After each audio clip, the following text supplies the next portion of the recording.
Hello, hello, hello. It's getting ready for a hurricane night in the southeastern United States, and if you think that's something special, you just ought to be thinking about what we're going to talk about tonight, which is all about marketing in this season, in this getting ready for a fall season, in this time of economic growth, and all of us trying to get our businesses up and running. Thank you for being with us. What we want is high performing, low budget advertising for our startup businesses, and I call that the Golden Goose Marketing Plan. That I can personally assure you that if you follow the foundation structure that we'll talk about tonight, it will indeed work wonders for you, or at least it certainly has for me. I also want to say that maybe it's 85 degrees where you are and it's hurricane season and you just feel like it's still summertime, but the reality of it is we're only 90 days away from Christmas. Only 90 days away from Christmas.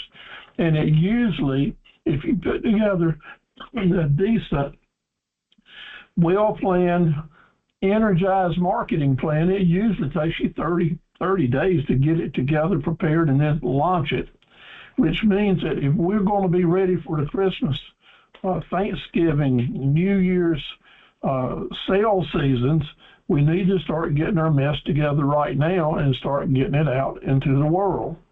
Now, I can say that so easily because I'm the fellow who said that I'm going to have my fall campaign up and running on September 1st with everything just rolling and the business is going to be coming in. Well, it's the 26th now, or the 27th, and I still haven't got it done. So I know how it is. Elisa and I were just talking about we know things that need to happen, but it's hard to set those priorities. So I'm giving us all a little bit of extra incentive tonight to think about getting our fall, Christmas, holiday marketing campaigns in place and ready to go. So when the season gets here and the customers are ready, we'll be there.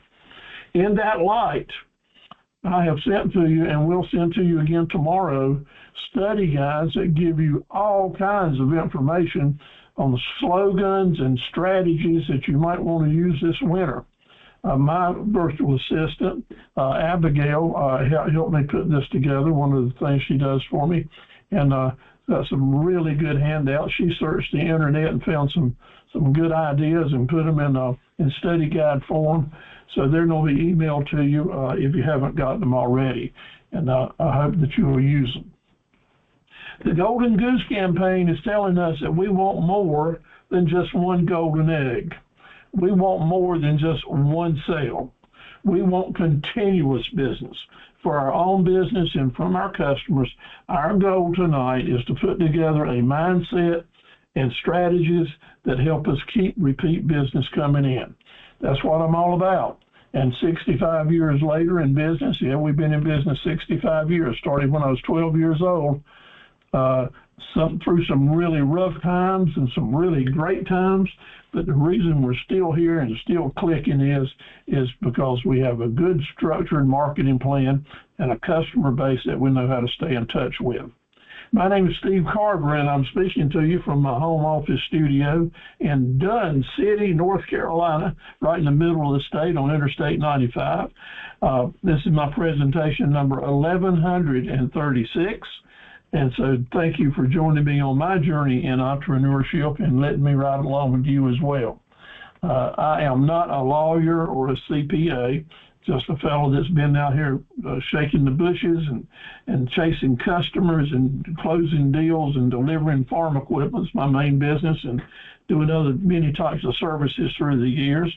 Learned a lot of things not to do, a lot of things that really work well, and I'll share all of that I can with you, with our goal to help you avoid pitfalls and surprises and take advantage of little tricks that will work for you really well. We're honored tonight to be sponsored by the Small Business Center at Sampson Community College. That's in Sampson County, about 35 miles from where I'm sitting, in the largest county in the state and one of the prettiest as well. We have several people from Sampson with us tonight. Our director, who was just with us online, is Bart Rice. Bart's a super director that'll do anything in the world he can to help you with your business. So if you're in the Sampson area, you need to know Bart. You need to recognize him. You need to visit him, give him a call, and set up an appointment and talk about your business and see how y'all can work together. It's just like having a free consultant service for you, because Bart won't charge you a penny, and it'll be totally confidential. There's nothing to be afraid of, and everything is a benefit. So give Bart a call at 910-900-4025. That's 910-900-4025.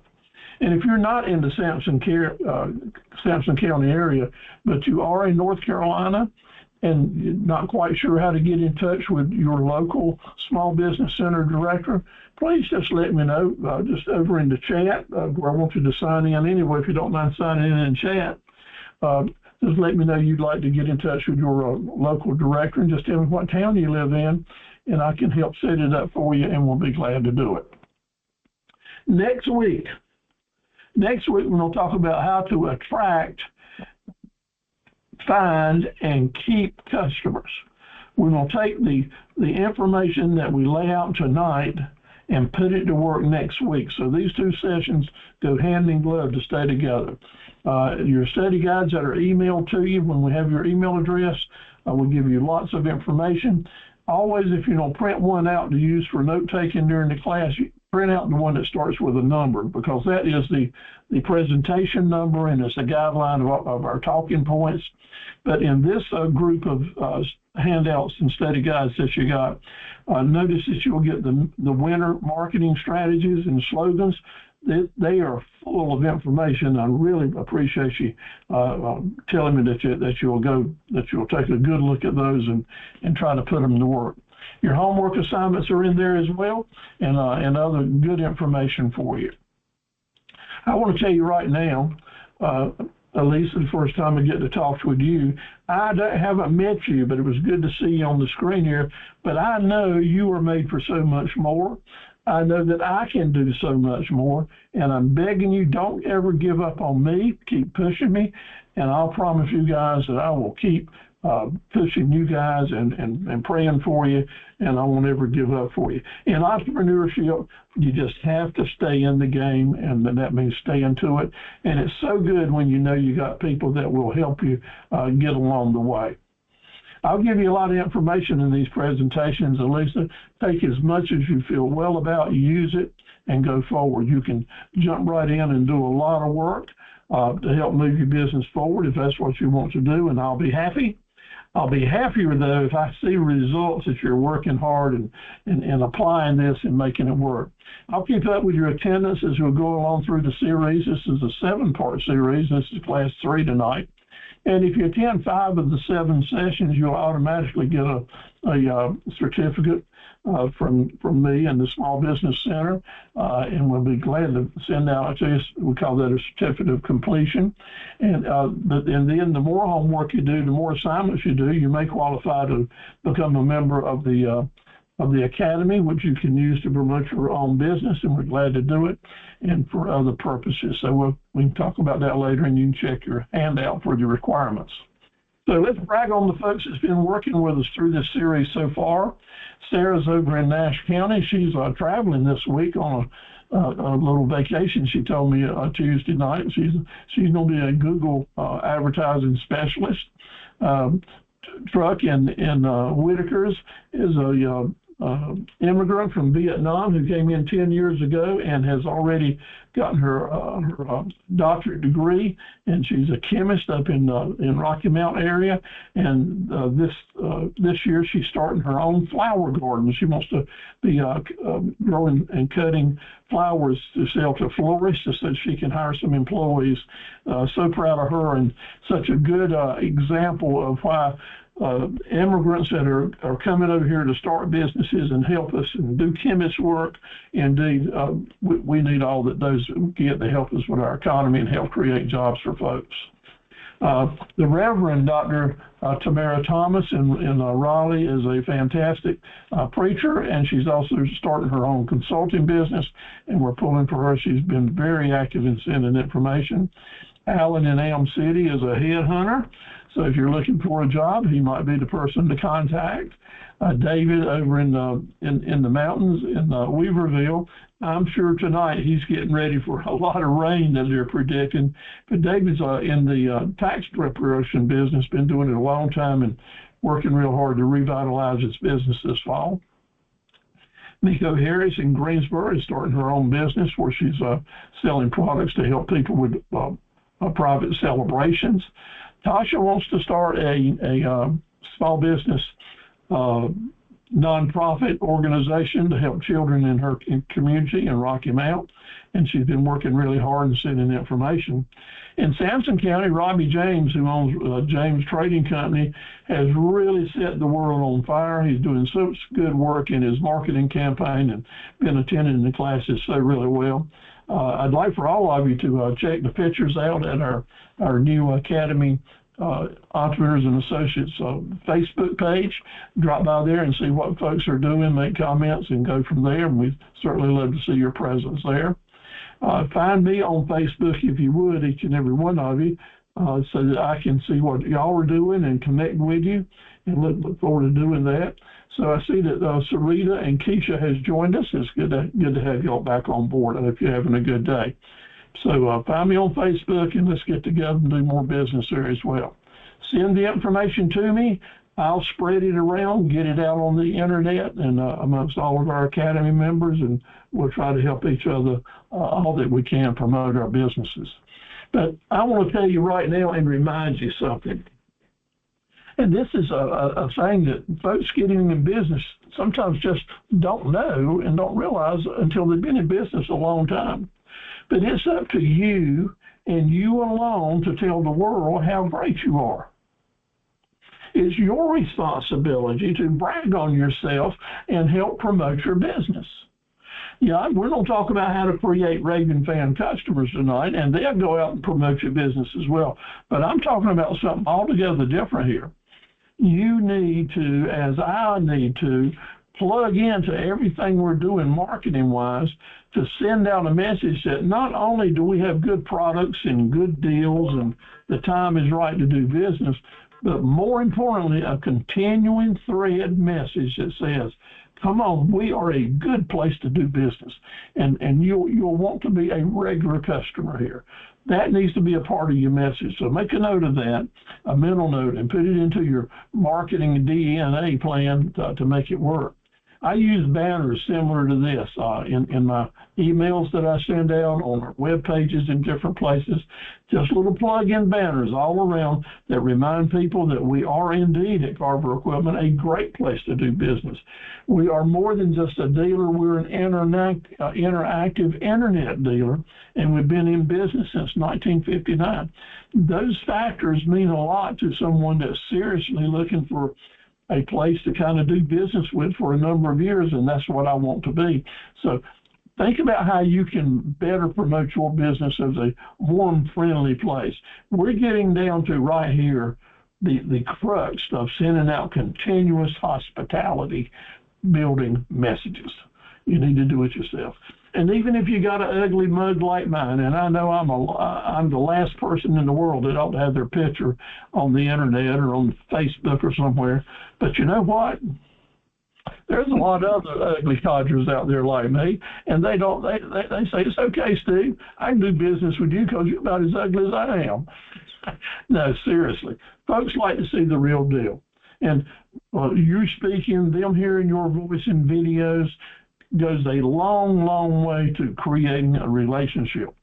I can't tell you how many times when someone calls me on the phone, the first words they're saying is, I've been watching your videos. I know you. Yeah, you know, I know you. And that's amazing to me. It's amazing to me. I've been doing the videos now for 3 years, pumping my website full of them and using it as a marketing tool, and nothing whatsoever has increased the interest in our business and products more than videos have been doing for us. So I want to encourage you to do that as well. These are times that people appreciate veterans. Veterans that are getting some age on us. Vietnam veterans like I am, we're in our late 70s. It's good to hear people say we appreciate it. And I'm very happy to send my blessings to to people that have served. If you feel that way, express it. Get it out there on the internet so that when someone is getting kind of used to hearing you for the first time, you've got the courage and the patriotic feelings about you to say, thank you, veterans. That's a good thing, because veterans will gravitate to you, and you know what? They'll be less likely to ask you for a deep discount. Notice I said deep, but use veterans. Let them know you appreciate them. And if you are a veteran and you own your business, put that sign up there too, because that brings in a lot of goodwill from people. If you're a woman, it's a great thing to put a woman-owned business. If you're a family, if you have veterans in your family, mention that. Do what it takes to create. What we're doing here is creating common denominators.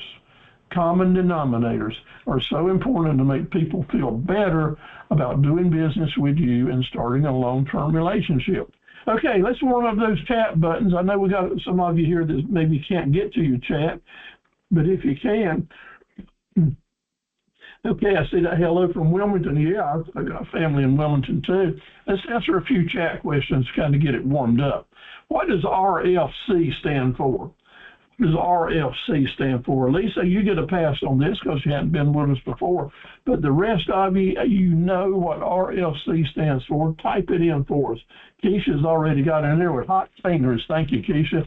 You got it just right. Raving fan customer.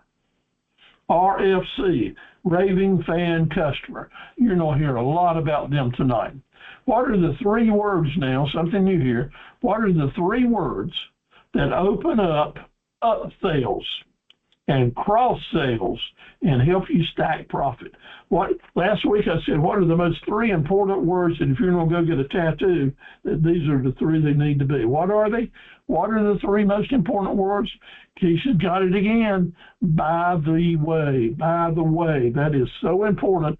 By the way, yes, thank you for buying this item from me. And by the way, I've also got this. And by the way, I've also got this. When you've got your profit centers and products and services lined up, that when you can say, thank you for your business, I enjoy doing this for you. And by the way, I can also do this. Let me suggest this, this, and this. That is really important as you make that an integral part of your marketing and your structure in your business. Failure to do that means you're going to make so less sales. It's going to be incredible. Now listen close here. We know that our business can't be all things to all people. However, it must be fill in the blank. We can't be all things to all people. However, it must be what? Why is that important? Why is that important? We can't be all things to all people. And if we try to be, we're going to waste a ton of money advertising to people that don't care a thing about us. But yes, that's exactly right on chat. Come on, the rest of y'all help Keisha out here a little bit. We need to be everything to some people. And when we're everything to some people, those folks will become your raving fan customers. When you make some people, you become everything for them, your business-wise, then you're starting to create raving fan customers when you do that. So let's talk now. When we're buying items, we want to remember that we always want to buy something at a price below blank, so we can sell that something at a price above blank. What is that foundation item in buying and selling as business people that we always got to remember? We buy below it so we can sell above it. Anyone remember what that is? Three words. What is that? What is that? What is the rule, the guide, the law that we always want to buy below a certain price because it's below what? So we can sell above it. Well, everybody type this in now, fair market value. You got to remember this, fair market value is incredible, okay? And it's so important. It's a rule in doing business. We got to go. My job is to be assertive so I can help motivate. And I'll do all of that I can. I'm not really trying to step on anybody's toes. I'm just trying to maybe give you an example of how to be assertive, because we need to motivate ourselves sometime. You guys help motivate me so much. You're just like family to me. Tuesday and Thursday night groups are doing such a good job through this course period, and I appreciate the work that you're all doing, and it's inspiring me to do more work in my business and try to be a better coach and motivator. So thank you for what you're doing, and I'll try to help you go along. Now, we do the words of the week each week, so we'll have a new word each week, Elisa. So you'll be getting that information in your emails. So in the first week, our word started with the letter S. Anybody remember what that is? What that word was? It started with the letter S. Okay, what was that? Well, it was shrewd. And maybe we normally think of shrewd as something maybe that's not very nice, but I want to say to you, I want you to be shrewd. You need to be shrewd. You need to be astute. You need to be clever, brilliant, wise, sharp, and knowing. Yeah, we all can be more of that if we try. If we say to ourselves this morning when I'm waking up, I'm going to become shrewder today. I'm going to be a shrewder Steve, shrewd Steve today. How about that? Shrewd Sarita, yes, indeed. What does that mean? I'm going to be smarter, savvy, clear. I'm going to stay in tune, keep my radar on so I listen to more and understand more about what's going on. In week 2, the word started with M, and it goes right along with shrewd. What does M stand for? What was that teaching us? Letter week 2. We're going to start using these words every week. What does that M stand for? Mindfulness. Mindfulness. And that is staying aware. You can't be very shrewd if you don't keep your radar on and stay aware of what's going on around you. It's called paying attention. Paying attention. Not just floating down the river on the inner tube, enjoying the sun baking in on you and hearing the birds sing. No, entrepreneurs are in the game. They're seeing what customers are buying, seeing what they're paying for. What's the next thing on the horizon?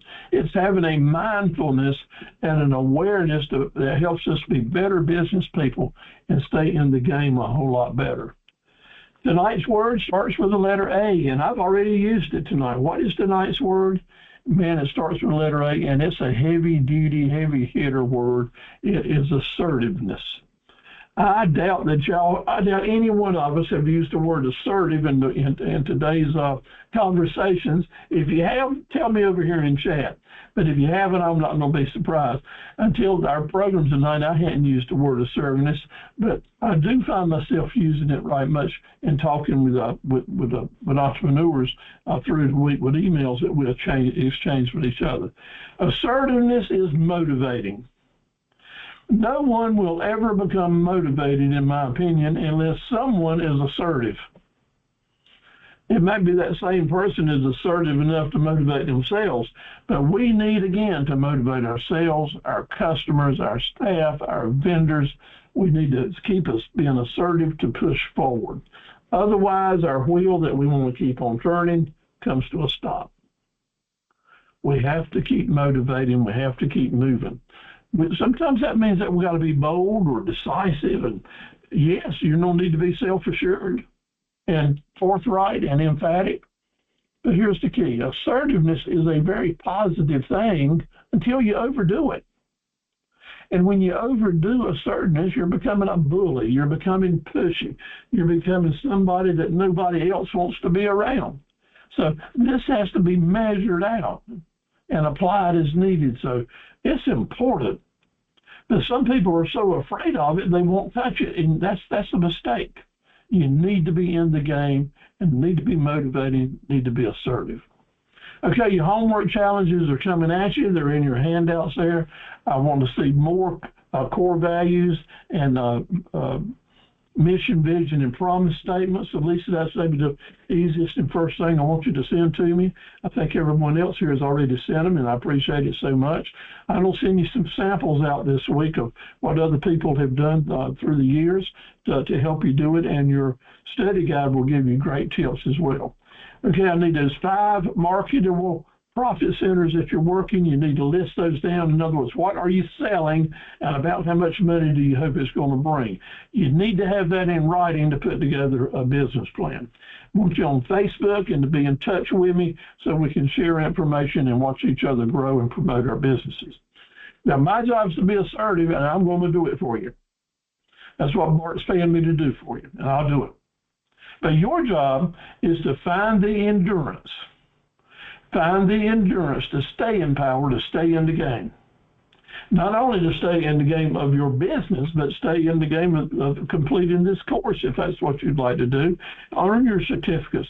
Be able, in a few weeks, though, when you're putting out your credentials, to say that you're an associate member of the Academy of Entrepreneurs and Associates, and you'll have certificates to prove it. And every time you complete another course, you'll become an associate, an advanced, and a master's in the academy. And that looks pretty darn good on a certificate and on your resume. So stay with us and do the work and make it happen for you. We're talking about 40 drill skills now. Each week we've brought up 8 of them. So tonight we're going to move into number 17, go through them very quickly because you've got a handout that not only you can read about them, but there's a video link there for each one. One of the ways you can get membership into the Academy is to rephrase these drill skills and tell me how you would apply it in your business. But number 17, what is positive cash flow and what is negative cash flow? It is so easy, right? It's so easy, the positive and the negative, that we all need to just say, I don't even need to think about that. Let me tell you, you need to think about it because you almost need to have a predator attitude about cash flow. It's not something that you can take or leave. It's not something that maybe it's important or maybe it's not. It is the heartbeat of the cash flow in a business, is the heartbeat of your business. Making money, bringing in money, and expending money is what businesses do. And if you don't do it, you're not going to have anything that counts. I've boiled it down to as simple as this. If someone comes into my environment, onto my website, talks to me on the phone, we start exchanging emails, and they've got available money to spend, they've got my money in their pocket, I consider that a positive cash flow moment. Whether I get it or not, but my marketing brought them into my sphere, and it's up to me to use my marketing plan and my talents to turn that into a positive cash flow. And then if they leave and I lose them and I didn't get any of that money, that's negative cash flow, because I see that as cash flow going to a competitor. And I keep it just that sharp and just that focused, because cash flow is important. I want you, after tonight, when you are opening up that first conversation with a potential customer, that cash flow is ringing in your bell. It's in your ear. Okay, my subconscious is telling me, say the right things, create the right relationship, think like a business person.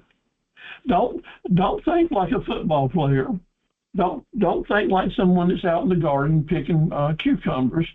Think like a very good, savvy entrepreneur and say, am I doing what's good for my cash flow as I'm talking to this person? Now, that's what it takes. We got to have that much into it. So people say to me like, Hope, I'm so glad that you're with us tonight, and you're doing such a good job with your counseling and career work. I hope you're getting ready for whatever the mountains are going to get with rain-wise, and I hope it goes well. But you know what? Each and every one of you are really good at something.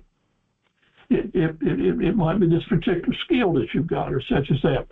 But I'm going to tell you that through this course and through your entrepreneur work, and what I want you to pick up from old Papa Steve here is, yeah, I'm good at this. I'm good at the business that I'm doing, but I've also now got a whole tool belt that's telling me I need to put my entrepreneurial skills in play. That's being savvy, and that's keeping mindfulness.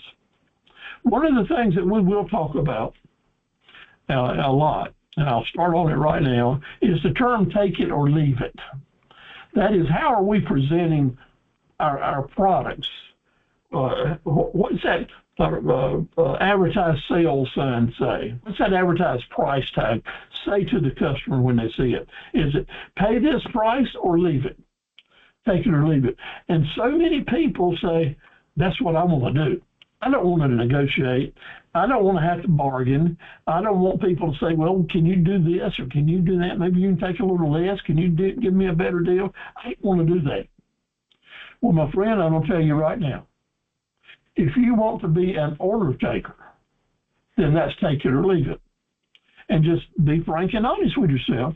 If that's the game, if that's the way you want to play your business, take it or leave it, then you put your prices up there. You can encourage the customers to send you money or give it to somebody else. That is the Walmart effect. Oh, yeah, I'm going to give you such a cheap price that you're going to probably buy it from me. And if you're after that, then go for it, but be honest to yourself, because here's the rest of the story. There are people out there that will pay you top price. There are people out there that will pay you almost top price. And then there's a certain group, a certain percentage of people, maybe 40, 50% are after cheap, cheap, cheap. Walmart, cheap, cheap, cheap. The almighty dollar is all that counts. And I don't care if you stay in business another day or not. If you go, I'll find someone else that'll sell it to me cheap. Now, hey, man, I've got a lot of those customers. I deal with them for 60 years. I know what you mean. So which set of customers do you want to deal with? The cheap, cheap, cheaps, then go take it or leave it. But if you want a shot at the rest of them, my friends, listen to me carefully. Then take it or leave it is not going to fit. What will fit, Steve-O, is put an advertised sale price out there that gives you room to negotiate. An advertised sale price out there that sends a message to the customer, hey, we can talk here. You can buy this several different ways to maybe make the price more attractive to you. It takes some thinking to do that. But the real profitability comes when you take that step to go to the next level. We'll talk about that a lot, but here's what I want you to remember from Papa Steve-O. Take it or leave it, in my opinion, is a big mistake, and we're going to work hard not to get there. I'll help you a little bit here. If you've just gotten started in business and never bought or sold anything in your life, first of all, that fair market value rule is all important. Buy below fair market value, sell above fair market value, but you got to know what fair market value is first. But the 3 times rule is a good thing elementary-wise to put in your head. If you're going to buy something, the price tag that you're going to put on it should be probably 3 times more than you paid for it. If you paid $30 for it, plan right up front to sell it for $90. That tells you that, number one, I'm going to get my first $30 back to cover my cost. I'll get another $30 to cover my overhead. Okay? And that leaves me another $30 for profit and taxes. That's a good, solid rule of thumb. And once you apply your prices, sometimes you can go up a little bit, sometimes you have to come down, but this is a starting point to get you in the market, and then you start doing your research to see what else you need to do. The 3 times rule. Whatever you're paying, charge 3 times as much. If you're going to pay somebody $25 to work for you, then hopefully you're going to be able to charge $75 for their service. If you're going to pay them $15 an hour to work for you, hopefully they're going to generate $45 an hour in service for you. That's really good, gives you room to make some money. Another marketing plan that I'm going to talk about, this is one that I've used for a lot of years. I call it the 27 times rule. At least I know through the years, after 60 years in business, that when you're selling a customer something that has some real good money value to it, they're just not going to pay you the first time. They want to talk to you. They want to see your business card. They want to know what this is about. Ask you a question here. Send you an email over there. Customers want to see your presentation at least 9 times. 9 times before they'll do a meaningful deal with you on average. And this has been true for years. Sometimes it's 27 times with some customers, but whatever. But 9 times is the rule. Now, historically, even when you're doing the very best job possible to get your advertising out there in the right places, your customer will miss, that is, not see that advertising 2 out of 3 times.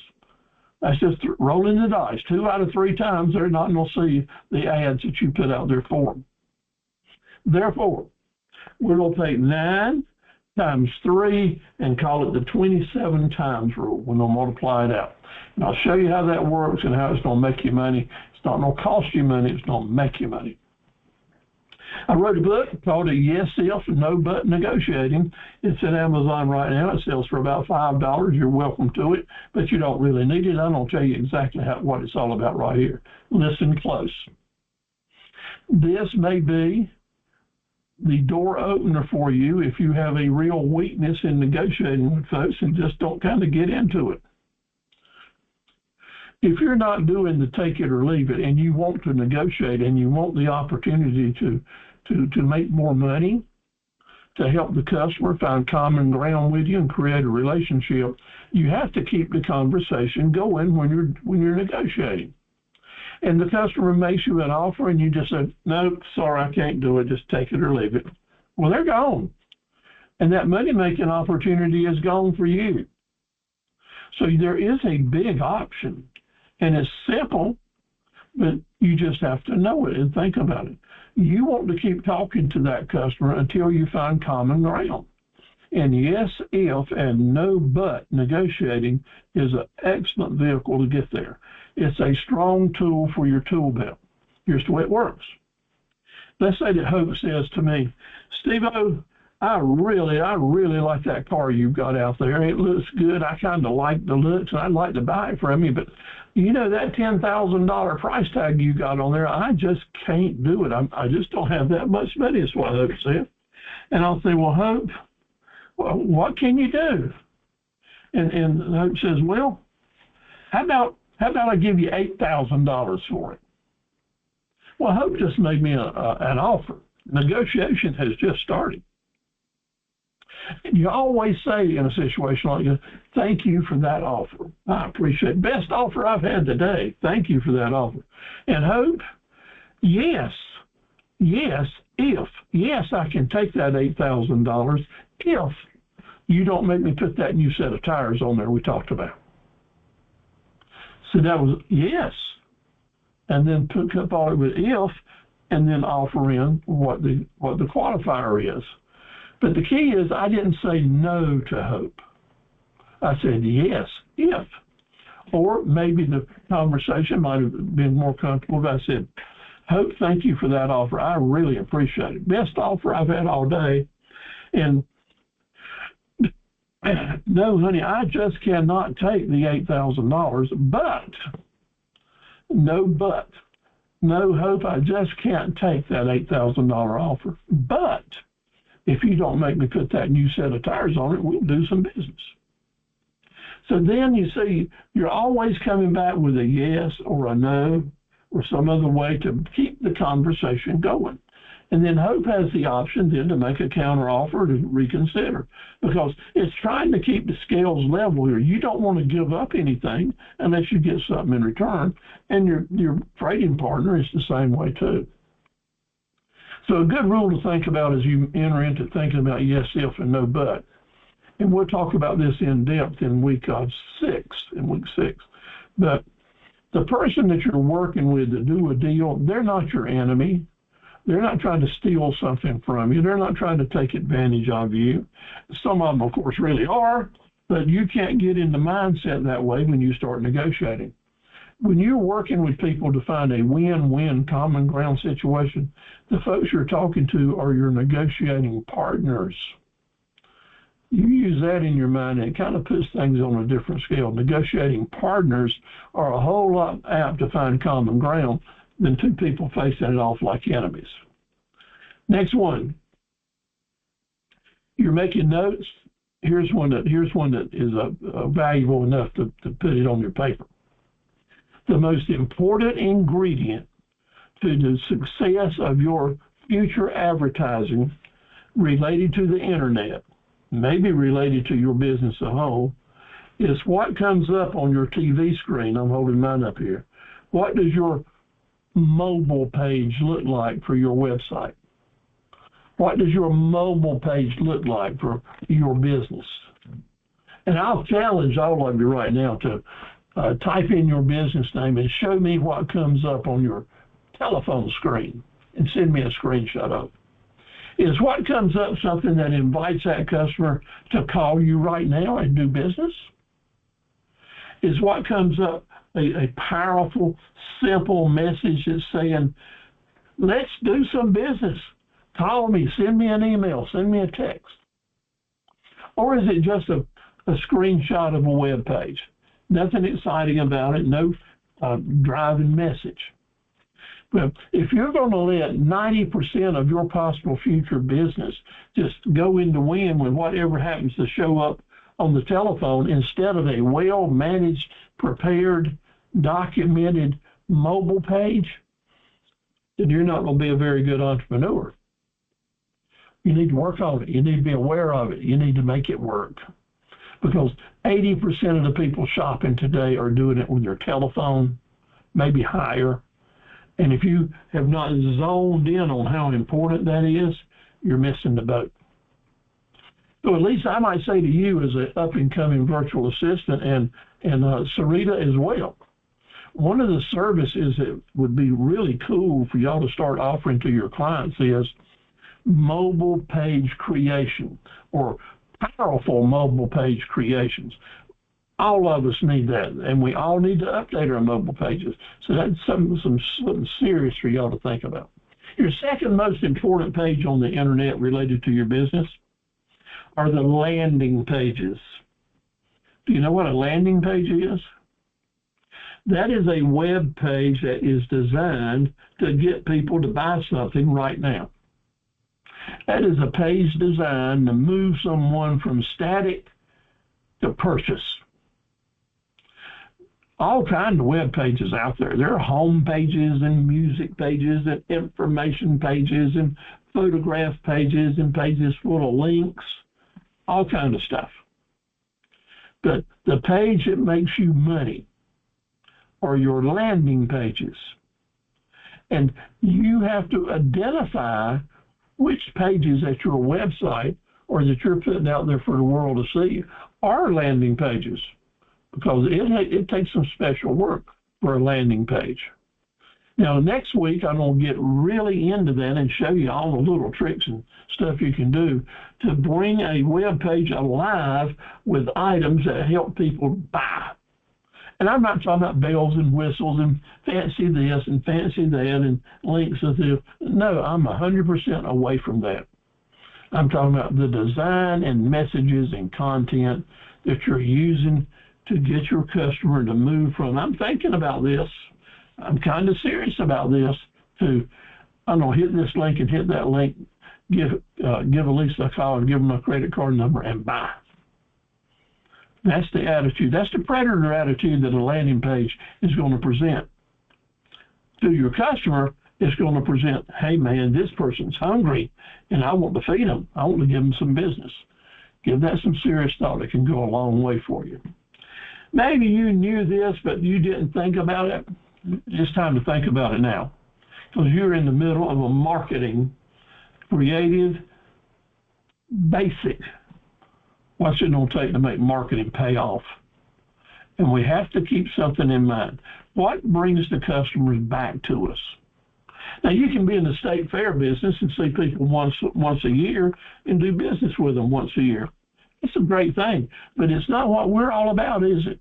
We want our customers to figure out ways to continuously keep doing business with us to help keep us in business and help keep us the ability to give them the things that they need and they want. What brings them back? Well, 40% is customer service. That's having the right products at the right time, the right fit. They look good. You know all about it. You can get them shipped to them. You've got good lighting. You've got a secure parking lot, clean bathrooms. Good customer service is really important. 40%. But my friends, in small business America, what brings people back is relationship building with hospitality. How do they feel about doing business with you? Do they like talking to you? Do they appreciate the little extra things that you do and say? Do you remember their names? Do you remember anything about them, like where they're from or anything at all? Do you go the extra mile to make them feel welcome, or to have a cup of coffee and a donut for them? Do you do what it takes to understand what they're asking you? Hospitality is a warm feeling. It's about graciousness. It's about friendliness. It's about looking people in the eye. It's about being dependable. So we don't build that into our marketing plan and into the message that we send. You know, there's a million zillion things to consider putting together a marketing plan, but we're boiling it down to these things I've just talked about.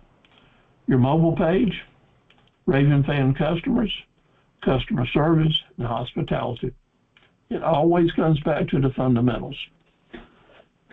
Another reminder, you're 90 days from Christmas. If you've got something to sell, put your marketing plans together now and get it out there. Talk holidays, talk seasonal. Let people know that you're in the season. You got the spirit. And by golly, you know, they will get the spirit too, and you'll be the first person that they want to order from. So now is the time. Thank you so much, Abigail, for putting together these study guides for us. This is just the top of one of them, which is marketing strategies that will enhance sales. She went on the internet and found some great information. Please tell me you will find time to read through this weekend, see if you can apply it. That's the marketing strategies. And then over 100 strategies and slogans that you can use, kind of plug into your ads, into your posters, different ideas about maybe helping you create some campaigns that you're doing. I'd appreciate it very much if you'd go to the chat and say, I'll try. Just say, I'll try to find time to read these two study guides that Abigail has put together for us. I know that it's going to be a good investment of time for you. How about just make it a little promise to me that you'll try to find time to read through that? And we certainly hope that you appreciate it and it will work for you. Anybody want to say, I'll try over there on the chat button? Here we go. Thank you, Keisha. You're a great supporter, and I appreciate you doing that. There you go, Andy. Thank you so much. Okay. Moving to the basics now. High performing, low budget. High performing, low budget. I didn't say high performing, no budget. No, let me tell you a little something. If you want to get fire out of, heat and warmth and feel good out of a wood burning stove, you know what you got to put in it? Wood. If you want to get a return on investment in your marketing campaign, you know what's got to come first? An investment. So there's no free ride here.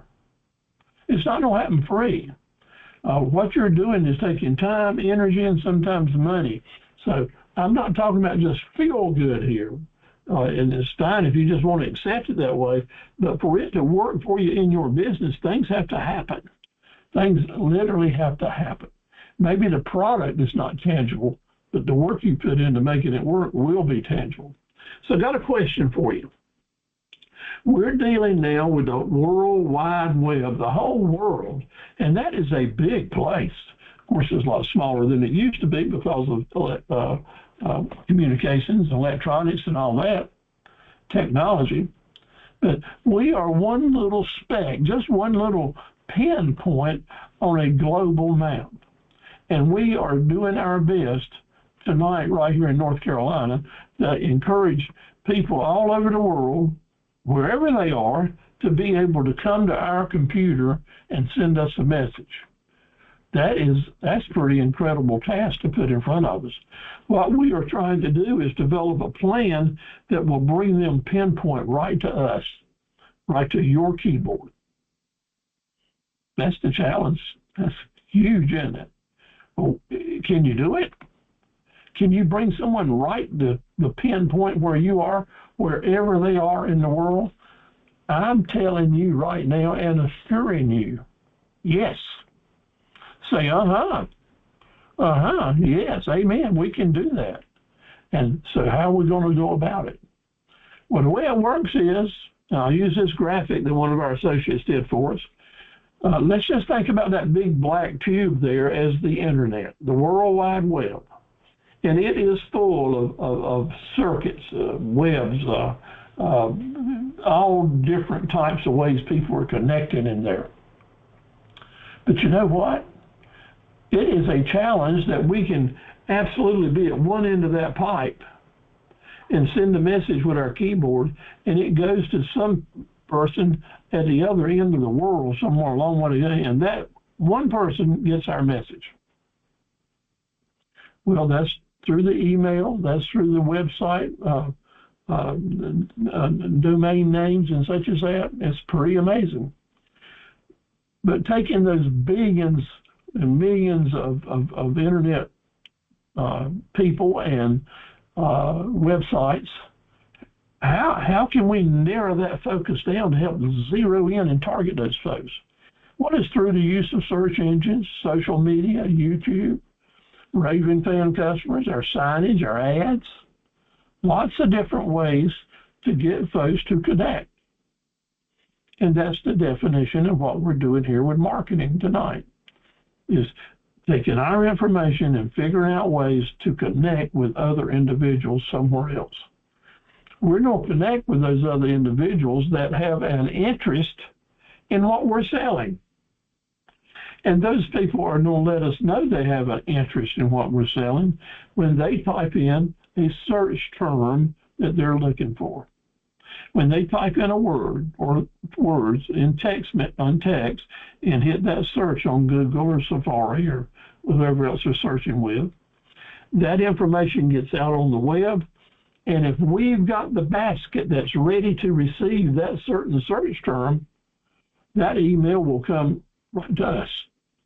That email will come to our mobile page, and right straight to our mobile page and or to our landing page if we've done things right. So think about this. That one person out there in the rest of the world types in a search term, and we were savvy and astute enough to have set our catcher's mitt ready to catch that particular search term right now. And when we do catch it, we catch it on a landing page that gives that customer all the information that they need to say, I like this and I'm ready to buy. And you did it in front of and ahead of all the other competitors, all the millions of other competitors that would have liked to have received that email. And I don't teach you how to do that. And you're going to be very proud of yourself for making that accomplishment, and you should be. It is a complicated thing that we're going to make as simple as we can so that we become winners and bring people right straight to your computer and to your business. You know, when your search engine, Google comes up, you look for a certain thing, and you see all the different businesses that are listed for this and that, and you have to scroll down page after page, maybe to find the one that seems to suit you best. And we all would like to be on that top page at least one place, right? Well, let me give you an example that you don't have to settle just for being somewhere close to the first page.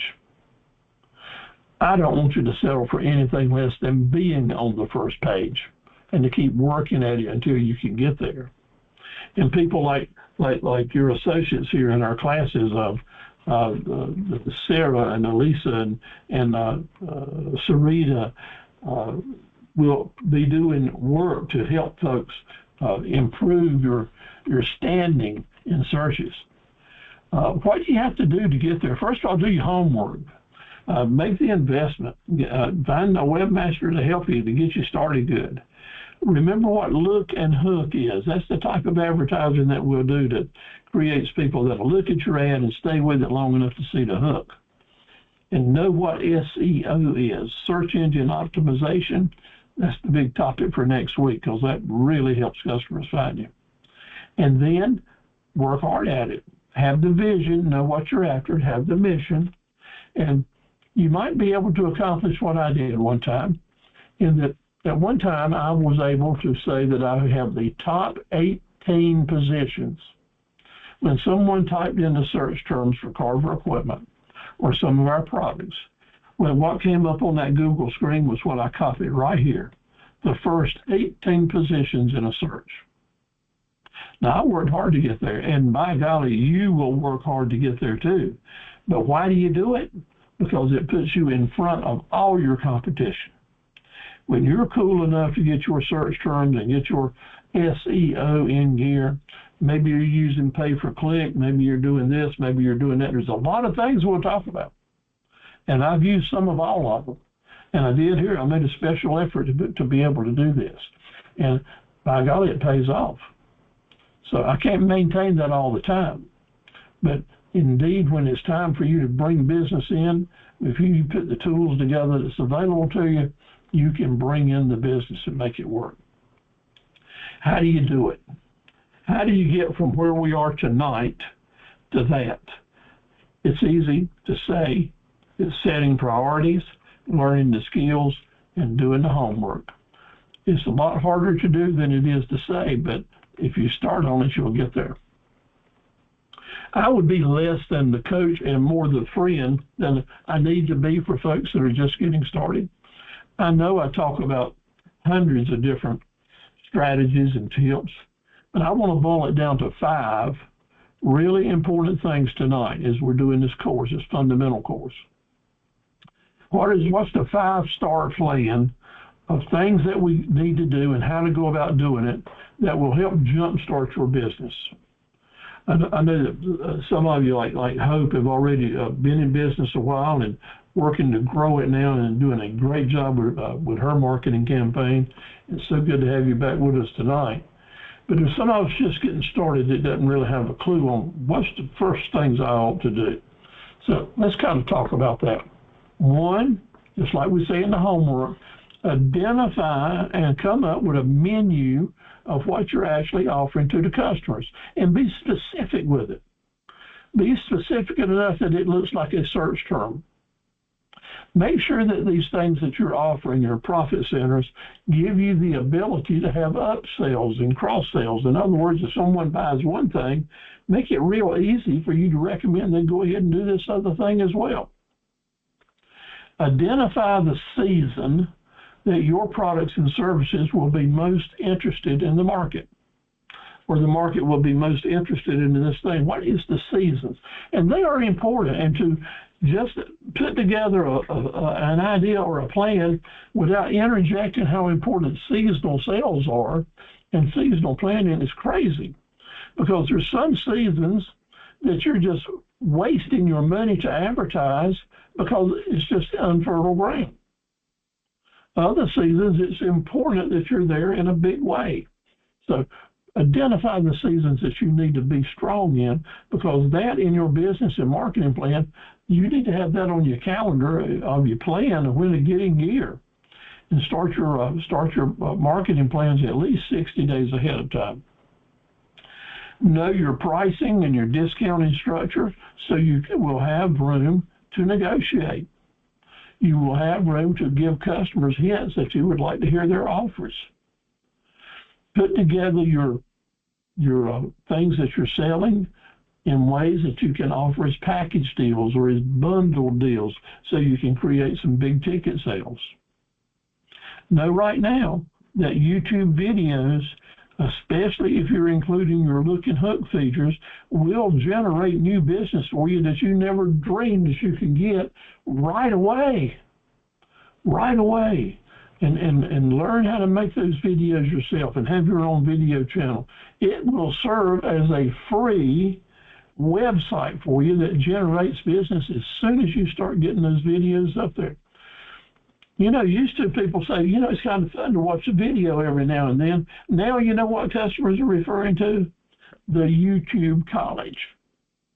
It's the buying center. It's the learning center. It's the go-to place to find what you're looking for and an explanation to how to use it. YouTube videos are so powerful. Have you got some?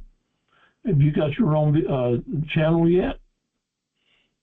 In a few weeks, I'd like for that answer to be a resounding, oh yeah, Steve, and it's working for me. So now let's run and boost and get this thing started. 5 different things that were mentioned here that's very important. So how do we jump start it? One is get your website in gear with mobile-friendly pages and landing pages. Get on Facebook and create personal and business pages and start promoting your business. Starting promoting your business is the way you can put links from your Facebook page over to your web page where you have landing pages. It's hard to have a really good landing page at Facebook. So then, you're going to give away some secrets there that you might not want the Facebook world to know. But there's nothing wrong with Facebook being the place that you give enough appetizer and then give that link to send them to your landing page and close the deals. I want to tell you, Marketplace on Facebook is a powerful thing too. And you might want to experiment there. Do using it. You're not going to get too hurt at Marketplace. Now, you are able to boost your ads at Marketplace on Facebook, and there you don't need to give them your credit card information, and they will do some pay-per-click type advertising for you, and that's very good. So give it some consideration. I don't want you to have problems thinking that I don't want to send out emails, Steve. I get so many spam emails, I hate them. I don't like junk email. I'm not going to do that. So it's just something again. Get over that, please. Put that thinking behind you, because the world of marketing on the internet, one of the most powerful driving tools is people that send out emails to folks that they don't know necessarily, but think they have an interest in their business. And if they open that email, they have a looking hook presentation that encourages that customer to click on a link that carries that customer to your landing page, and business is created. If people don't want to get your email in the future, they can just unsubscribe, just like you do. But get into the email marketing game, because we have to stay in touch. We have to send reminders out to our raving fan customers and our customer database that we're going to talk about more. So maybe right now I need to ask you, do you have a customer database? Do you have a long list email addresses that you could put into play right away? Because if you do, that is a big asset for you. And if you don't, it's time to get started. Today, I added about 20 new email addresses to my database. Just inquiries coming in, people sending messages. Anytime I get a chance to copy and paste an email address to my database, I do it. Been doing it for years. And that is like money in the bank in the long term. And you send the constant promotions out to those customers, they will eventually do some business with you and or refer it to someone who does. Maybe eBay or Craigslist would be a good place for you to share some of your products and ideas and links to your web pages. eBay especially and Facebook are very powerful generators for the search engines. So sometimes you can put a little ad at eBay or at Facebook, and more people will see it than they would on your own website where you've done it professionally just right. So what I've learned to do is use these places that I can put my advertising and marketing information at a very low price, and they bring back a good return on investment for the people that visit eBay and Facebook who end up over at my website. That's just smart marketing. I encourage y'all to do it.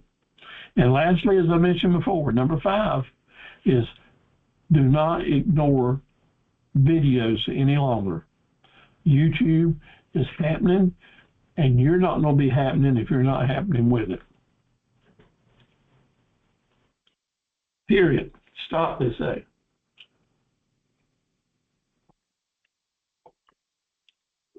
Turn over your page to a brand new sheet of paper for your notes. I'm going to teach you right now how to create how to create a raving fan customer. I promised this for the last 2 weeks, and tonight I'm going to do it right now. You create raving fan customers by planting raving fan customer brain seeds. You ever heard of such in your life? Well, this is all Steve O's conjecture. Raving fan customer brain seeds. I want to say that there are all kinds of customers out here. Good customers, pretty customers, loyal customers, regular customers, devoted customers. Folks that just come on a very regular basis that we can count on, and we know and we appreciate them.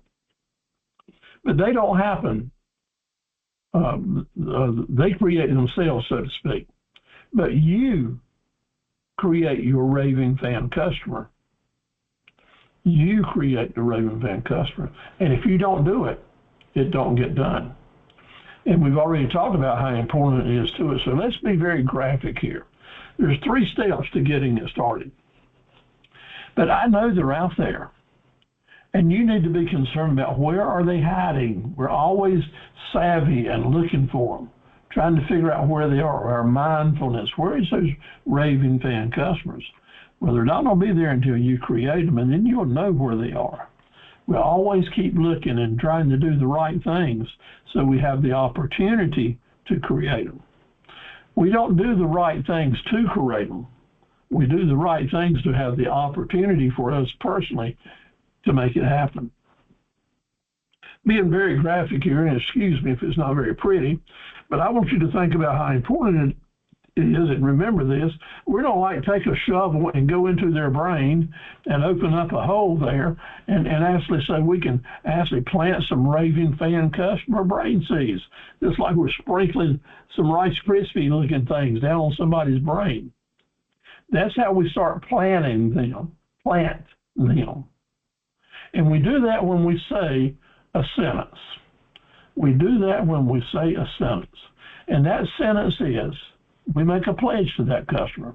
I'm going to do everything I can to see that you're 100% satisfied with our products and services. Now, when's the last time a business owner or a good salesperson said that to you? I'm going to do everything I can to see you're 100% satisfied with our products and services. And you know, they say that every time we talk to them. What they're doing, what you're doing is planting raving fan customer brain seeds when you say that. But just planting, I mean, enough because we have to kind of put our hair back and blood and all and cover it up and back it down. And we do that. In other words, we put them in a position to grow when we say, you're going to be so pleased and happy that you chose us, you'll want to tell your friends and family they ought to come and shop here too. I don't do all I can to see you're 100% satisfied, and you're going to be so happy that you're going to tell your friends and family to come here as well. When you say those 2 sentences and the customer hears you, and you're serious about it, you got to be serious, then they'll remember that. When did someone do that for you? Well, let me tell you, in every email that leaves Steve Carver's desk, on every web page, in every quote that I send out, and I'm talking about lots of numbers, I try to get that message worked in there and have been doing it for years and years and years and years. And it is the foundation of our raving fan customer base. We keep reminding our customers about that from the day one, the first time we meet them, to every time they come in our business, to every employee they talk to, they get this message continuously. And it becomes a part of them and their character, and they appreciate it. It really doesn't start growing and bringing us back benefits. It doesn't give us a magic marketing moment yet, but we plant the seeds and we pat them down when we say those 2 sentences. I want you to remember those. I want you to start using them in your presentations with your customers and with your intro videos. It's very important. Now, marketing plan comes all together now. We're going to start connecting the dots. And this is a graphic that one of our associates made for me a number of years ago, and it serves as a really good note-taking pad for you, so a place that you can print this out and then use these ideas for different things that you might say will affect you. But notice the circle in the middle with the arrows. What that represents is our marketing plan needs to be in motion. Remember we talked about when we were connecting dots, we're always going to do it in a circle, so it's like a wheel that keeps rolling, and we don't want any bumps in the road. We want everything to be smooth. This marketing plan is moving forward all the time, and it doesn't stop.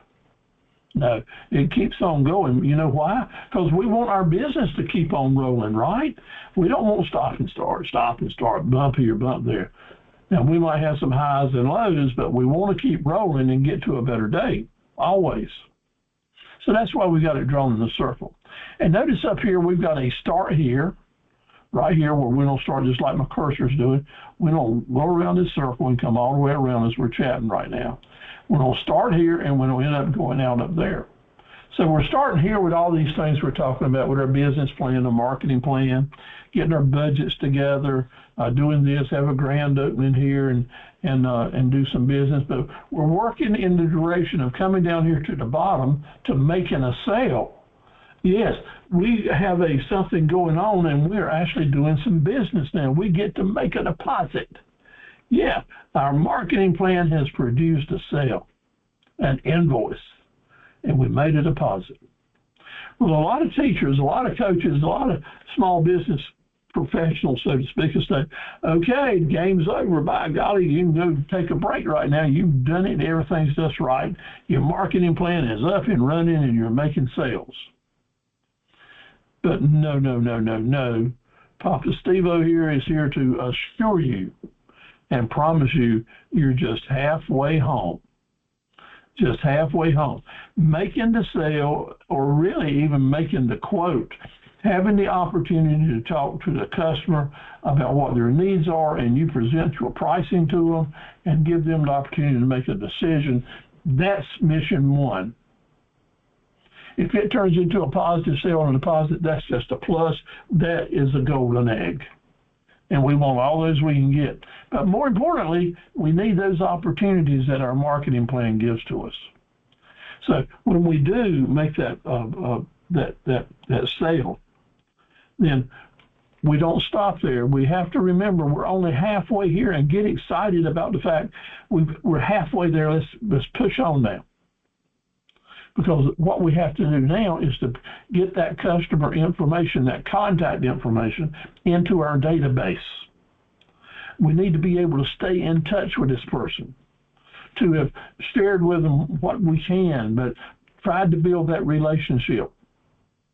And when we got the contact information into our database, we're able to stay in touch with them in the future with continuous promotions, as we've talked about before. But now, remember those two things we did? I'm going to do all I can to see you're 100% satisfied and you're going to be so happy.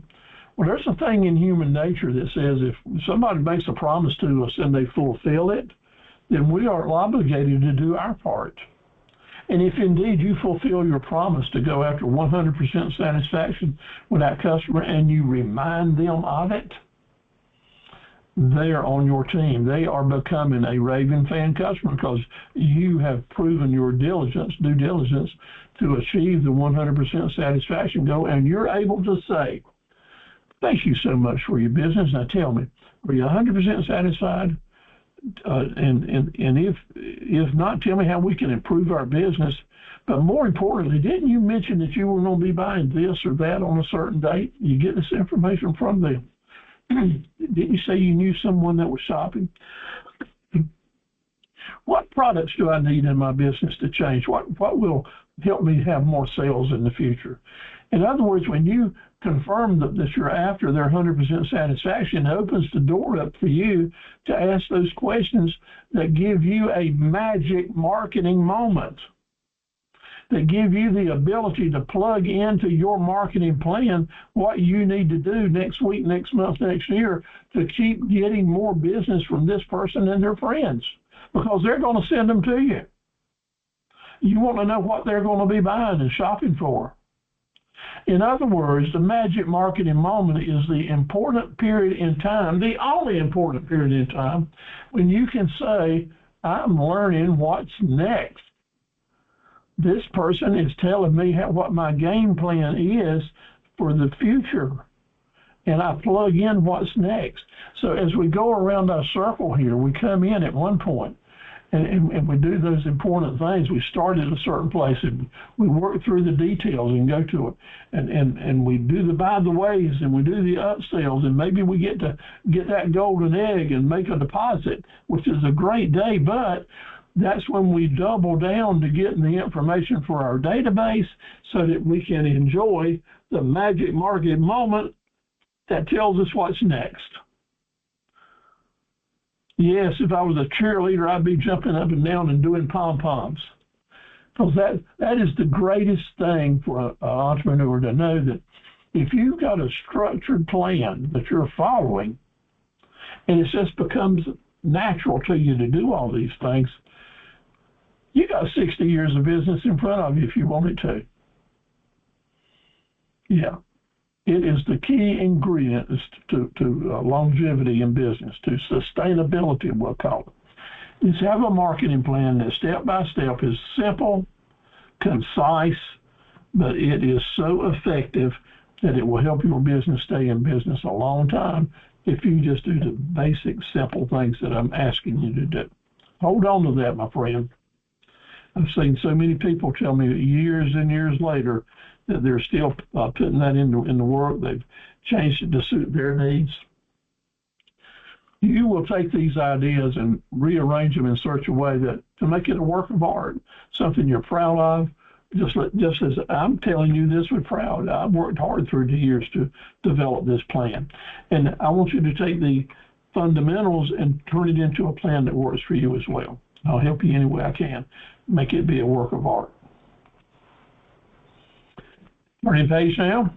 Who is the worst person in the whole world for you to take advice from about buying, advertising, and marketing space?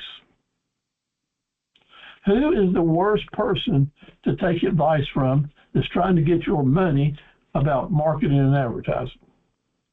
Well, I'll tell you who it is. It's the person selling those ads. And it's not that they're bad people.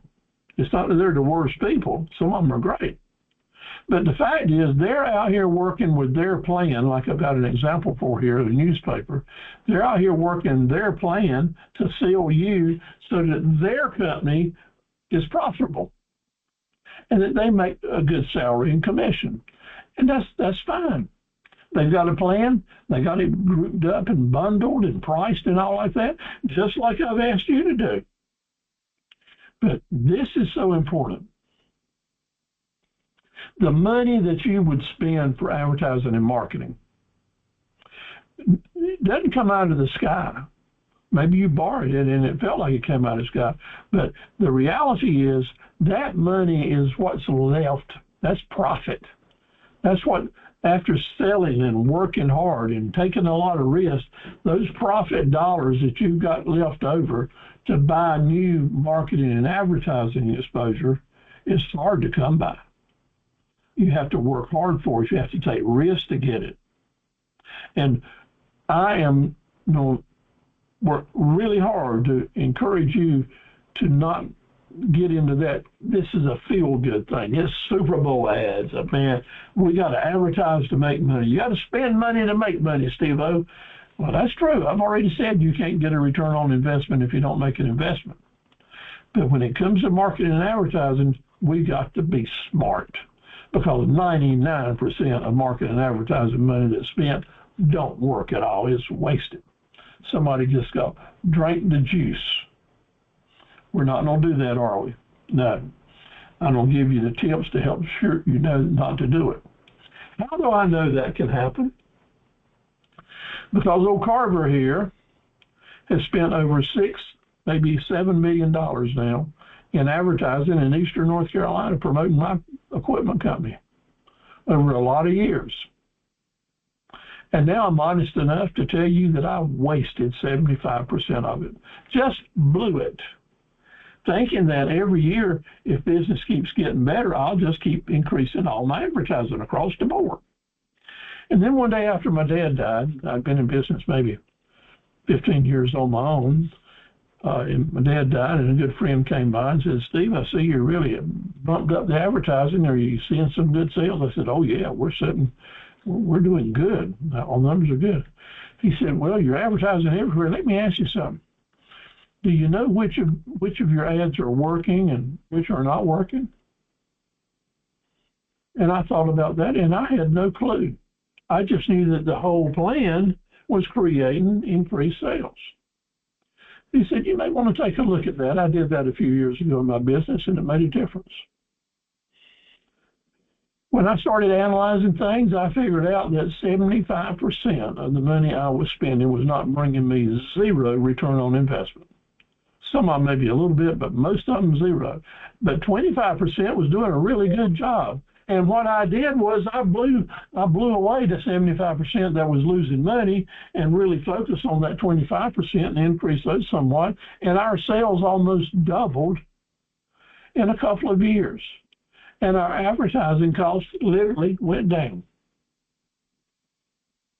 You do that when you make your marketing and targeted advertising accountable. And we do that with Look and Hook. I'll show you how to do that. Just keep that in mind. Let's try to save some money. All right, review here a little bit. Do we want to take it or leave it? The answer is going to be no. Do we want to use the 27 times rule? We want to be aware of it, and if it applies, we will do that. That's remembering that people need to see our presentation at least 9 times. They're going to miss it 2 out of 3 times. So we're going to build a plan that creates 27 ads, and we're going to plan ahead on what money we're going to spend and what days we're going to do it. I actually draw out a 27 block chart like this. And I can tell you now that we're going to talk about the difference in marketing and advertising. Marketing is what we do for the long term. The long term. Advertising is what we do for the short term. And I like to say targeted advertising campaigns. Marketing is those little ads that we buy and keep them out there all the time so that customers know we're alive and well and we're hungry and we're dependable and we're going to be here. Recognize our name. Don't be surprised when you see us have another ad. In other words, we're steady, we're dependable. And you can do that with low-cost ads any number of different ways. And I'm presenting here that I've got $5 and $10 and $15 ads out there running at different times just to remind people that we're here and we're hungry. And when I put together that 27 plan, it comes up to $270 in this particular campaign. $270, and I can afford that. I can risk that. That's a risk. Advertising is always a risk. But this is for my everyday stuff. But now is the season is here. Christmas is here. Thanksgiving is here. I got some things I need to sell right now for a year-end sale and this and that. I don't get some big ads now, some pictures and lots of text and maybe some videos in there. And I don't spend $55 and $125 for ads and put those out there 27 times. And I'll spend $2,465. Wow. That's why it's good to put it in the plan, because when I saw that $2,465, I said, I'm not going to do that. I'm not going to risk that much money with my cash flow. I can't afford to take that risk. But I still need to sell the stuff. So now I know, after years of being in business, that I can take those big ads, expensive ads, and mix them into my regular advertising plan, mix them into those low budget numbers, replace some of those low cost ads with the big ads. And you know what? I don't have to do it 27 times. I just have to do it 9 times. Because those little ads already tell the customer, you can trust me. They don't have to see it 9 more times because they're used to seeing our name. And you can plug that in. And when you have a plan that's working like that, I can get what I wanted done now for $750 and save $1,700. That's what the 27 times rule helps you understand. The value of keeping small ads out there all the time, so when you bring in some larger, more expensive ads, they will be accepted and read and be effective. Saving tons of money, and you can still audit them and move them around any way you want to. Now, this information is real time, it's real life, it's right now. This isn't some that's out here smoke and mirrors, my friends. This is stuff that you'll be using today, and I try to consider it as seriously. I'm running tiller ads with lots of information and such as that. You want to keep them simple, but put the information in there. The look and the hook will tell you, give enough information to get people to come on and let's do business now. Let them know that you can ship nationwide if that's what you're doing. Give them an idea of what all you're selling and the different things that you're doing. Let them know that this is a specific sale that starts at a certain date. Give them enough to go for it. In Facebook, you can use targeted boosted ads. Boosted ads help you spend a little bit more money to send your ads exactly where you want them to go, to the right age group, to the right gender, to the right community, to the right zip code, to the right state, to the right time of days. There's all ways that you can modify your Facebook boosting ads, and it's really powerful. If you hadn't done it before, be careful. Get somebody to help you the first time you get started, because there's a chance there to make some mistakes. They don't have your credit card number, so you make sure you put your budget limits there that they can't go any further.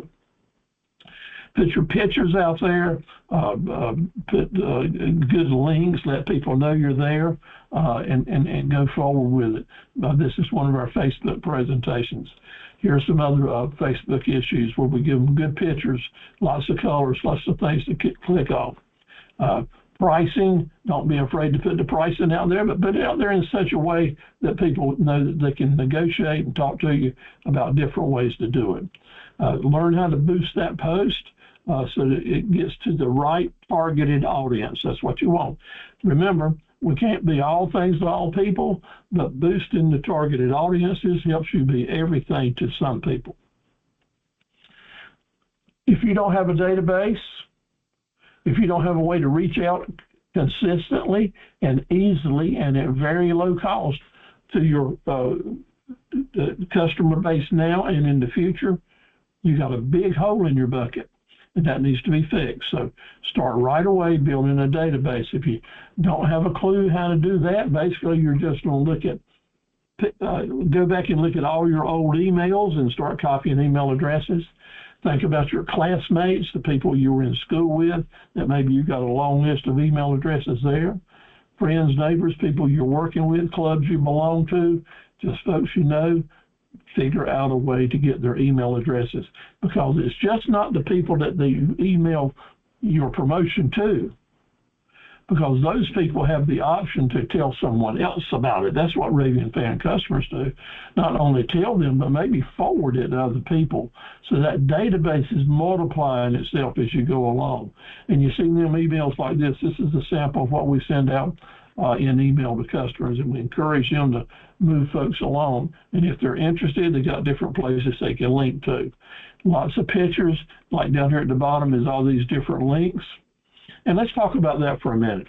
If you're building your website now, and Lisa, let me mention this to you. You said you were doing that for some customers. I'm an old timer that says it is not a good thing to have someone come to my website and for me to give them links that send them to other websites. And man, some people do that big time. I think that if you spend the money and the time and effort to bring a customer to your website, you want to keep them there. And it's okay for you to send them to other links all over your website, but you hold them there. You capture them there at your website as long as you possibly can, because every minute that they're at your site shopping, they're not somewhere else at a competitor.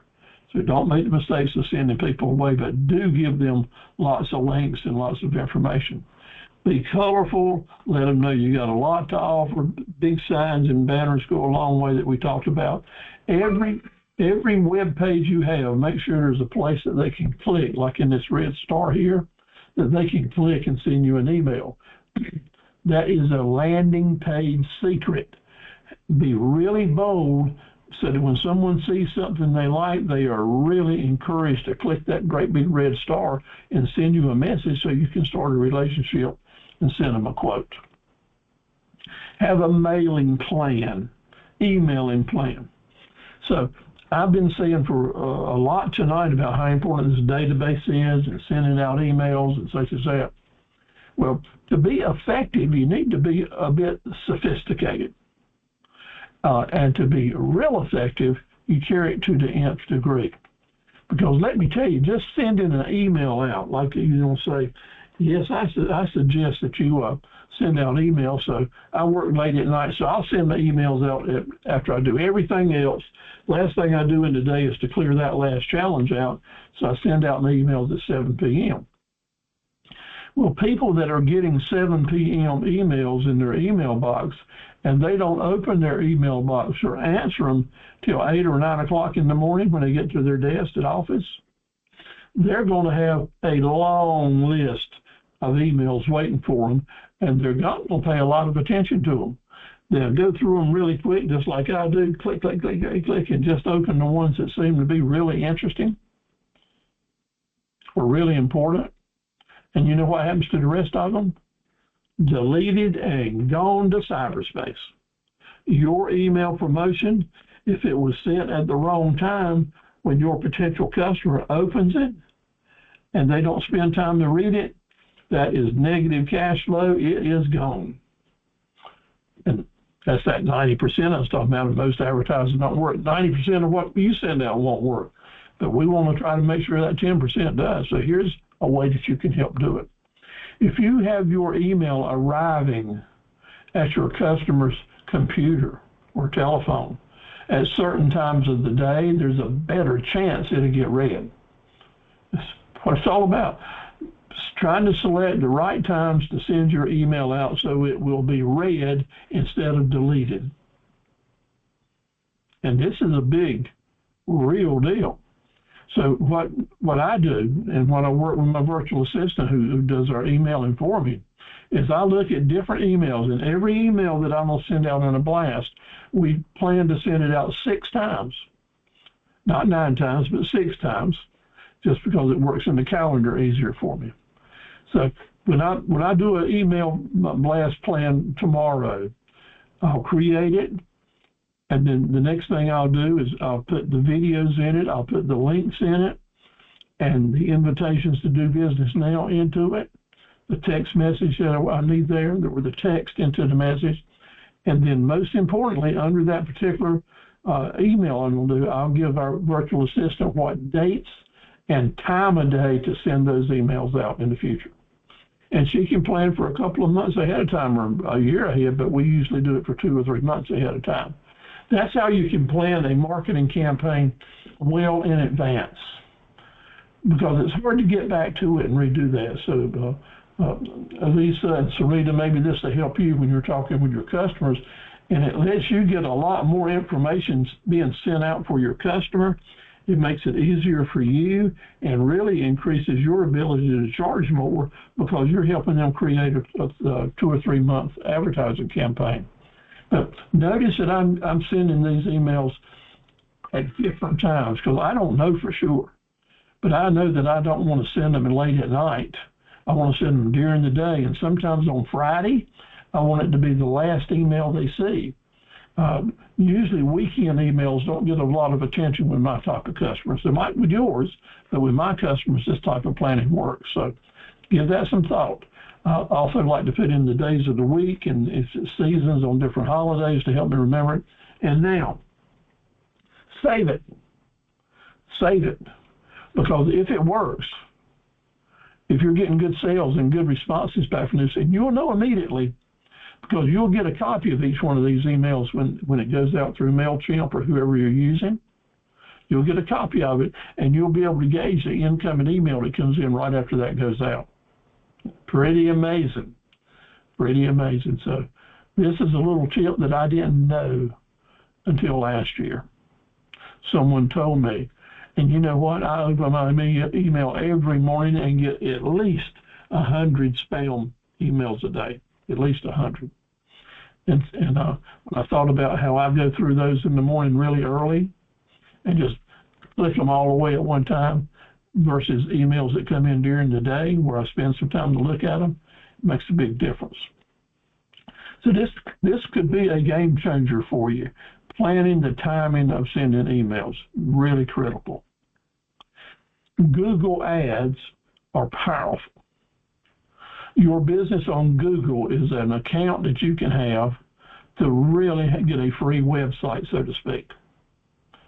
It's amazing. Costs very little to get it set up. You can put pictures in it. You can have reviews and do a lot of things. Now, that's your business on Google account. To have a Google advertising account is a different story. It's super effective as well, but it can be super expensive and it can be super difficult to get in. They've got a lot of bells and whistles and restrictions set up that if you're not almost a pro, it's hard to get your best shot on Google Ads. So I can't really be happy about recommending you jump into that because I hadn't figured them out yet, and I've tried. We spend $1,000 a month with Google Ads, and I still don't think I'm getting a return on my investment like I should. But my business at Google, spend very little business there and get a lot of return on investment. So that's my personal opinion and experience. Glad to share it with you as a new entrepreneur, new business person that's maybe operating on a tight budget. Your business on Google is a good investment that will bring you a return on investment. And as soon as you get it out there, let us know and we'll all try to help you promote it. This is what your Google on My Business at Google brings to you. It's these pictures of your different ads, telling people where you are, a map to your business, about different photos that you put up there. You can do a world of work with it. You can spend an hour a day at your business account there, not spend any money, but put information out there that equal any really good website that you work towards. Learn about that. You can do this on your own. There's good tutorials with it. Get your business account, your business on Google. Do it, and let me know that you're doing it. You can put your pictures up there. This is what my account looks like. You've got a way for people can call you. Now, YouTube videos, I've already talked about it. I'm not going to beat it to death because we're running short on time now, but they are so important. Please give that some time. Something I can't give you any slack on is if you don't have an introduction type YouTube video where you're introducing yourself to the world about your business and what you're doing, then you're at the back of the class. You'll do good to pass the class this semester. You'll do good to keep your business alive and rocking in the face of competition. You want to have an introduction video, and I'll send you my copy tomorrow, the introduction video that I send to every customer that sends us an email. I call it Welcome to Carver Equipment, and there you'll see just what I do. I give them a welcome, show them some pictures, tell them about our business and our history, about my grandchildren. Not too long, but enough to let them know that I would like to have a relationship with them that lasts a long time. That's the message that will give you sustainability. So when I send you the samples of the videos, take a look at them and see how you can do that. Now, we're doing a video tonight together. And you can take my platform, this freeconferencecall.com platform, click on it and join it and get your own name there. And that costs you a penny to do it. And just on this platform, you can make your own videos just as easy as we're doing them right now. You can do that. And you can save them. Then you can download that and go over to your YouTube channel and turn it into a YouTube video. And then the whole world can see it anywhere you want to put it. So just always keep that in mind. This is not something that's expensive or hard to do. If old Steve-O can do it, you can too. I just know that. But now I need to ask you, we need to be serious enough to talk about the pluses and the minuses of things. We talked about that 27 times rule and how incredibly important it is. And I'm staying with that.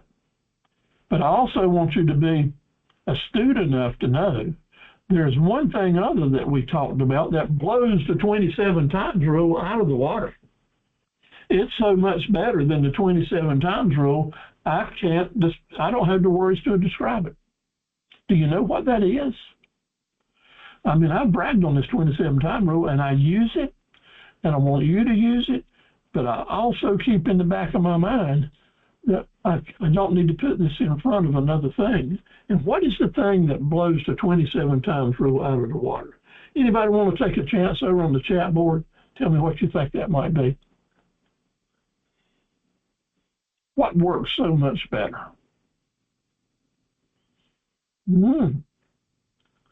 I don't see anybody typing. At least I appreciate your comments before. What blows the 27 times rule out of the water? Guess what it is? One raving fan customer is so powerful. Let me tell you. I'll give you an example. Yeah. Let's say that both of us like seafood, and you go to a new seafood restaurant, and you call me up when you get back, and you tell me how good it was, and the service, and the food, and the price was reasonable, and you plan to go back, and you just really bragging on this new business and open up, because you know that I like seafood, and we talk about this from time to time. We share experiences like that. So, man, I hear you talking, and I get all excited. So I need to ask all of you, do you think I need to hear that message 27 times before I go to that business? No. You think I need to hear it 9 times? No. When a raving fan customer brings you a marketing message, usually it don't take but one time, because you trust them, you hear them, it's a personal experience talking to you. So a raving fan customer is the most important way that we can keep building our business and getting referrals. And we have to stay in touch with them now, and that's why that database comes in being so important, that we're constantly sending them emails and getting feedback from them. Now, you know, see, I don't want to keep sending my customers the same emails over. Don't. That's why you have multiple profit centers, diversified profit centers, and you send them a different email on something different all the time, and you will be amazed on how many customers like to buy 4 or 5 things from you, not just that one thing you sold them the first time. That's the way we do it. But the raving fan customer and staying in touch with them is incredible. We want to keep telling our story in our marketing, because telling your story changes the way people think and believe in the things they do. Put the photographs up there. Talk about the happy times. Give people a reason to know why you're excited about doing it in business.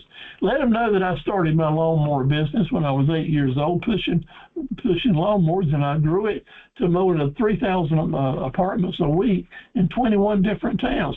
That's the story of how your business started and how it grows. Tell your story. Become a human being. Smile. Be proud. Looking for opportunities and new things, including new customers. Show indeed that you are positive and you're out here and you're looking forward to meeting this new person, and they're going to want to meet you as well. They're going to want to meet you as well when they hear your voice.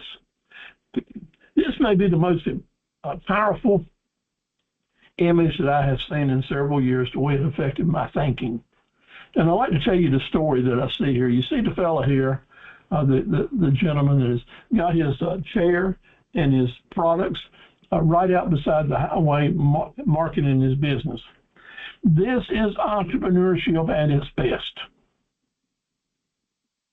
This is entrepreneurship at its best.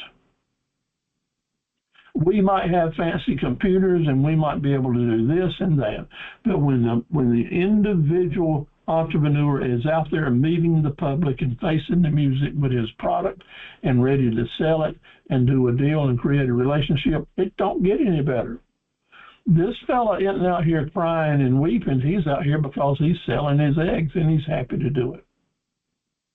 So I get to tell you that story. But let me tell you another story. He was sitting here with his eggs, and just a few minutes ago, this lady with her music just blasting out of the convertible, and a BMW, a really nice, pretty BMW white convertible, pulled right up and right in front of him, right there, and got out of the car and came back. And she was nice. She was pleasant. She looked over his eggs there and looked over his price, and she looked down at him. She said, "I'll tell you what I'll do. I'll buy you out. I'll clean out everything you've got there if you'll sell them to me at half price."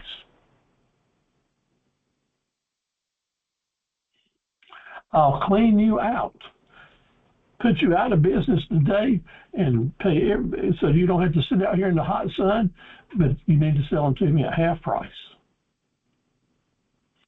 Well, that's all I'm going to tell you, because that story could go a lot of different ways from there. First of all, he said, "Well, can we negotiate? Let's talk about this a little bit. I can't do that, but I'd sure like to hear your better offer than that." So, he could have negotiated. And he's probably astute enough, that might have been what he was going to do. But the other story that I hear when I think about that is someone that had the means to have a BMW and be out here on the road in their convertible listening to the music. It was a great day. It was a great day in a car that cost $75,000. Pulls up to an entrepreneur here selling eggs for 50 cents a piece, and offers to clean him out if he'll sell them at half price. Steve thought he was doing him a favor, maybe. But now we are entrepreneurs in the Academy of Entrepreneurs and Associates, and we need to be astute enough to look at this with a different set of sunglasses on. Why would someone with all the means in the world to help an entrepreneur may have a profitable day and maybe end up with enough extra money to buy a pound of bacon maybe? Why would someone try to cut the guts out of an entrepreneur sitting out here trying to make ends meet? Because she was doing him a favor? No. Reality of it is, no matter what she was thinking at the time, she was taking advantage of him. At the end of the day, it will always boil down to that. And it's time for us to determine, hey, I've been her before. I didn't mean to be being mean or taking advantage of someone, but in reality, I was just showing myself off. I'm ashamed of myself. Because this is when we think about, are we givers or takers? When we're negotiating with folks, it's not a game of I'm better than you, or you're my enemy, or I'm going to try to take advantage of you so you don't of me. This is when we negotiate with negotiating partners for win-win solutions that create future opportunities for both of us to do well. We carry it to a new degree of thinking, and we help people. It helps us. That's why it's okay for you to ask a bigger price, because there are people out there that want to pay a big price. There's people out there that will gladly pay you the big price for it. And there's other folks that maybe want a little discount. And there's some people that want you to cut it to the bone, and we need all of their business. This gentleman out here by the road didn't run anyone off with a bad feeling. He is smart enough, I know in my heart, that whoever offered him a deal when they left, they probably felt good about it. So he might have said to the lady, I can't sell you all my stuff at half price, but I'll sell you a couple. Let's talk about, maybe you want some more. Negotiate, talk about, find common ground. That's a good story, and I'd like to hear your story. You might say that goes along with this picture. It could go a lot of ways, can't it? Every day in your business, you'll be making stories. So enjoy it, but always try to come out on the end where you're a giver and not a taker. We got some people that's been in our classes that are doing real well. Over in Clinton, we got a member that's opened up 2 stores downtown now. So proud of them, doing a great job. You got to remember that the marketing and advertising, as you leave class tonight, in our mind, marketing is like salt. We'll use a lot of it. It's inexpensive, but it's a preservative. What are you doing to put your marketing plans out there that are preserving the name of your business? Advertising is like pepper. Use a little bit on some things, and we're doing it by a big shot. It costs a little more, but mainly it spices up things. So we're not thinking about advertising as targeted advertising, spending more money, but not overdoing it. Our best money is spent for the long term, keeping our name out in front of folks.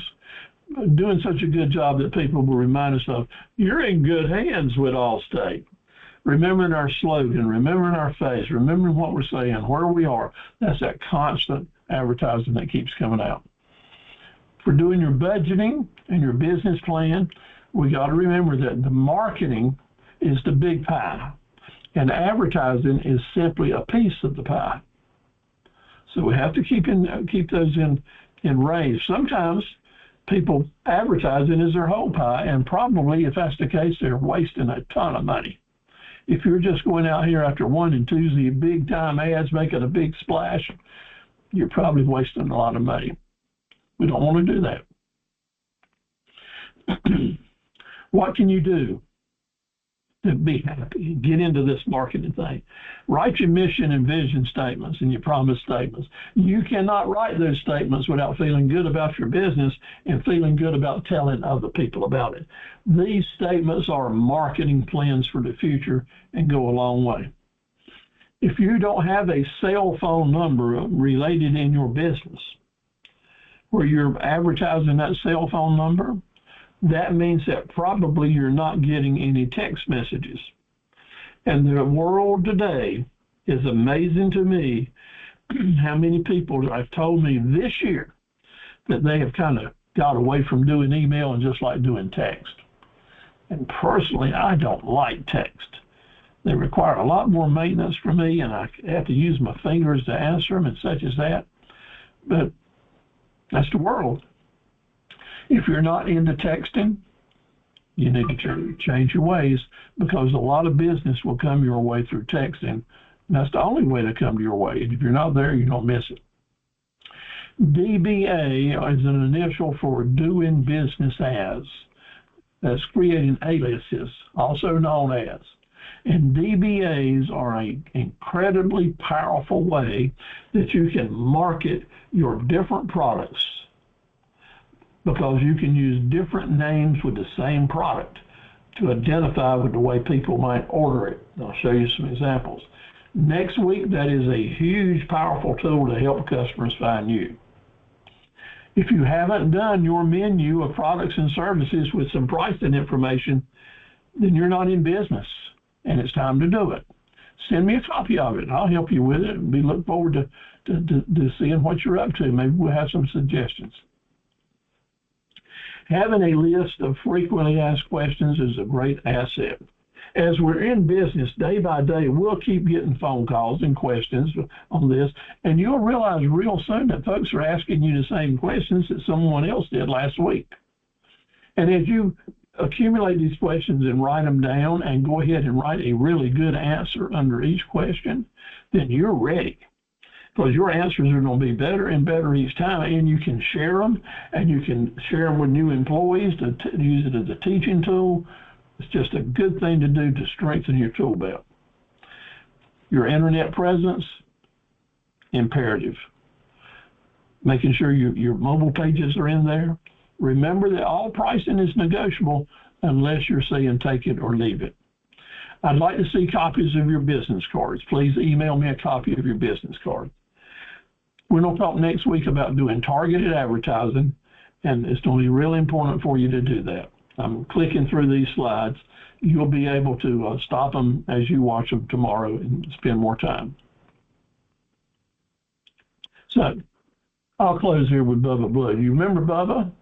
He was with Forrest Gump in Vietnam. He got killed in Vietnam, as a matter of fact. But while they were friends and talking and doing their dreaming together, Bubba taught me what I needed to know to get started in the DBAs, literally, I guess 18 years ago now.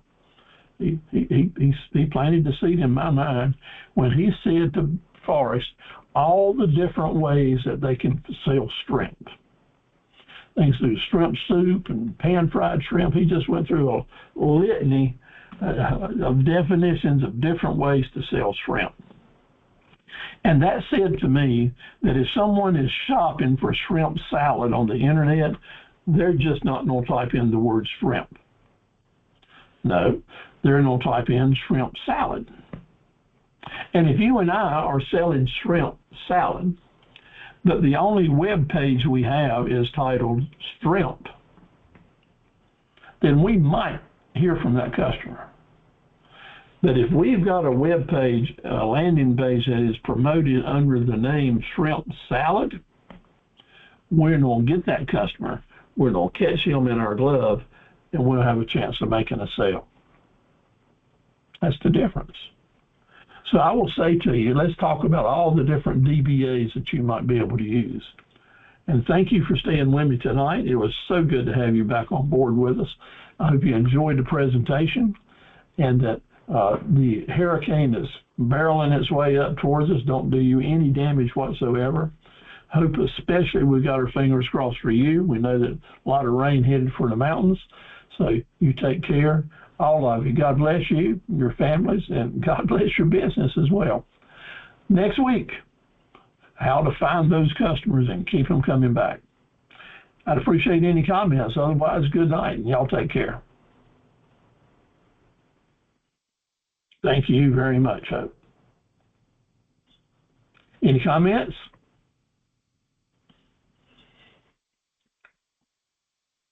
Alicia, good to have you tonight. I hope you've enjoyed this presentation and will join us many times in the future.